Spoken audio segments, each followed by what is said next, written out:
जय श्री कृष्ण। राधे राधे दोस्तों, स्वागत है आप सभी का आपके अपने भक्ति सागर चैनल में। दोस्तों, बृहस्पतिवार अर्थात गुरुवार की कहानी लेकर आए हैं, जिसे सुनने मात्र ही पुण्य फल की प्राप्ति होती है। कृपया वीडियो के अंत तक बने रहें। आइए शुरू करते हैं।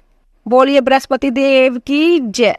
बहुत समय पहले एक गांव में दो भाई बहन रहते थे। भाई मेहनत मजदूरी कर घर चलाता था और बहन भोली भाली सीधी सादी थी। वह बहुत धार्मिक प्रवृत्ति की थी और वह हर बृहस्पतिवार को बड़ी श्रद्धा भाव से व्रत किया करती थी।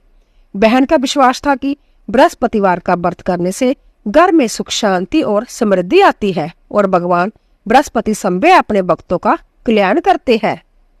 हर बृहस्पतिवार पूजा करने के बाद वह केले के पेड़ की आराधना करती, कथा सुनाती और व्रत पूर्ण होने पर भगवान को प्रणाम कर घर लौट आती। कहते हैं कि उसकी भक्ति से प्रसन्न होकर संभ्या बृहस्पति महाराज उसके घर आते और चांदी के कटोरे में 4 लड्डू देकर चले जाते। बहन वह लड्डू तो खा लेती, लेकिन कटोरे को कोठरी में सावधानी से रख देती थी। धीरे धीरे कोठरी में चांदी के कटोरों की भरमार हो गई और वह कोठरी मानो दीपक की तरह जगमगाने लगी। एक दिन बाई की पत्नी उसकी भाभी ने घर की कोठरी खोली तो वह चमक दमक देखकर चकित रह गई। उसने देखा कि वहां अनगिनत चांदी के कटोरे सजे हैं और उनकी चमक से कोठरी उजाले से भर गई है।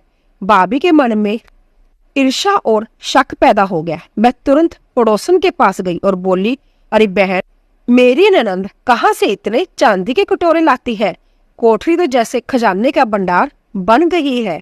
पड़ोसन ने मुस्कुराते हुए कहा, अरे जय तो अपने पति से पूछ, वही जाने। भाभी ने नाराज होकर कहा, मेरा पति तो मेरी बात ही नहीं सुनता है। पड़ोसन ने सलाह दी, तो ऐसा कर, खाने में दाल का चमचा बात में और बात का चमचा दाल में डाल दे, तब तेरा पति ध्यान देगा।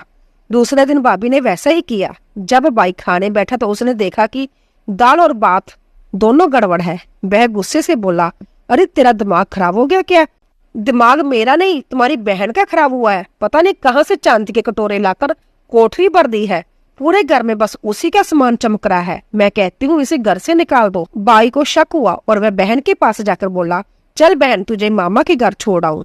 लेकिन बहन समझ गई कि बात कुछ और है। मैं शांत स्वर से बोली, भाई, जहाँ केले का पेड़ हो और पास में मंदिर हो वही उतार देना। रास्ते में वह एक जंगल से गुजरे जहाँ सचमुच एक प्राचीन मंदिर और केले का वृक्ष था। बाई ने वही बहन को उतार दिया।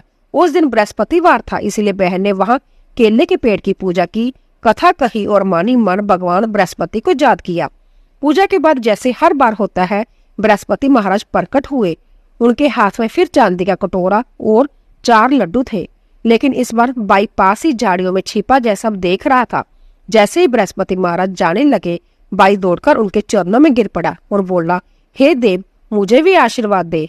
बृहस्पति ने कठोर स्वर से कहा, छोड़ पापी, जय तो सच्चे मन से व्रत करती है, इसीलिए मैं इसे आशीर्वाद स्वरूप चांदी का कटोरा देता हूँ और तू इसे कलंकित कर रहा है।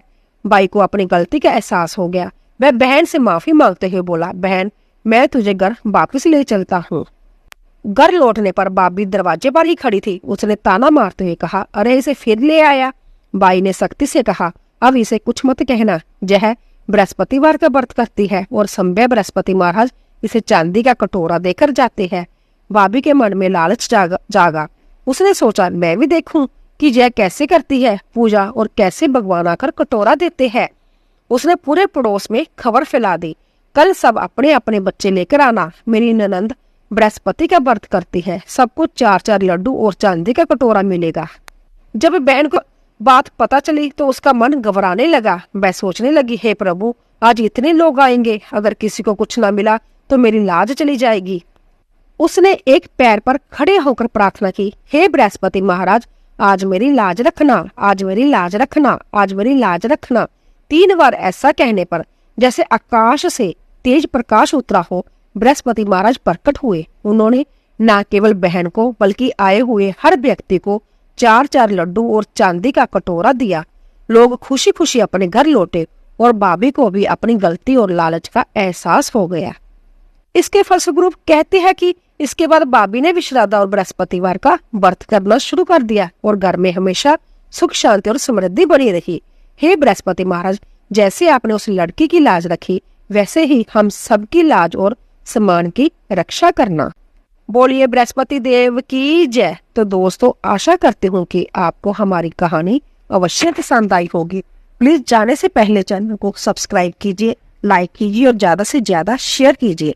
आप सभी का धन्यवाद।